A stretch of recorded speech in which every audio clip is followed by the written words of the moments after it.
قریب تھیں کہ اس واقعے کو بالکل ظاہر کر دیتی اگر ہم ان کے دل کو ڈھارس نہ دے دیتے، یہ اس لیے کہ وہ یقین کرنے والوں میں رہے۔ اب دیکھیے اللہ تعالیٰ کے کام، ان کے نور چشم کو کس طرح ان کی طرف واپس لوٹایا۔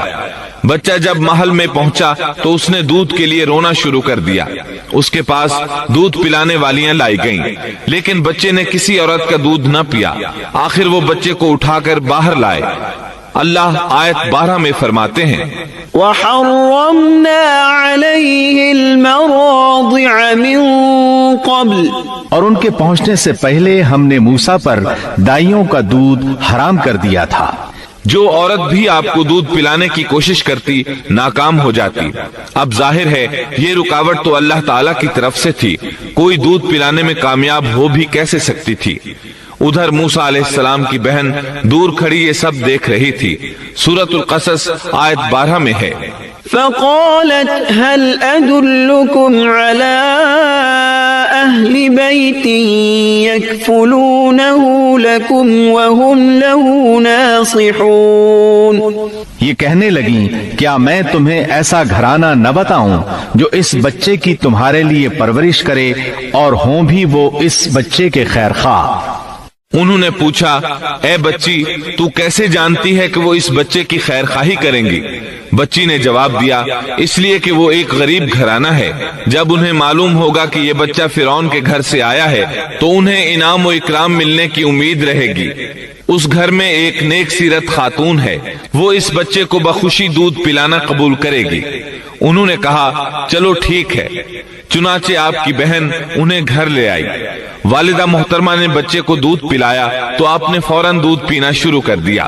سیدہ آسیہ نے ان کی طرف پیغام بھیجا کہ وہ محل میں آ جائے اور جب تک بچہ دودھ پیتا رہے وہ اس کے پاس محل ہی میں رہے، لیکن موسیٰ علیہ السلام کی ماں نے انکار کر دیا۔ انہوں نے کہا میرے اہل و عیال ہیں، میرے خاوند بھی ہیں، لہٰذا ان کے ہوتے ہوئے میں گھر نہیں چھوڑ سکتی۔ اب چونکہ بچے نے کسی اور کا دودھ پینا قبول نہیں کیا تھا اس لیے وہ خود بچے کو لے کر آتے تھے۔ اس طرح موسیٰ علیہ السلام کی والدہ کا بے حد احترام ہونے لگا۔ فرعون کے ہر کارے تحفے تحائف ان کے گھر لانے لگے۔ اللہ تعالیٰ آیت 13 میں فرماتے ہیں فرددناه إلى أمه كي تقر عينها ولا تحزن ولتعلم أن وعد الله حق ولكن أكثرهم لا يعلمون۔ پس ہم نے اسے اس کی ماں کی طرف واپس پہنچایا تاکہ اس کی آنکھیں ٹھنڈی رہیں اور آزردہ خاطر نہ ہو اور جان لے کہ اللہ کا وعدہ سچا ہے، لیکن اکثر لوگ نہیں جانتے۔ اس طرح موسیٰ علیہ السلام شاہی محل میں پلنے بڑھنے لگے، یہاں تک کہ 18 سال کے خوبرو نوجوان ہو گئے۔ اللہ تعالیٰ آیت 14 میں فرماتے ہیں وَلَمَّا بَلَغَ أَشُدَّهُ وَاسْتَوَىٰ آتَيْنَاهُ حُكْمًا وَعِلْمًا وَكَذَلِكَ نَجْزِي الْمُحْسِنِينَ۔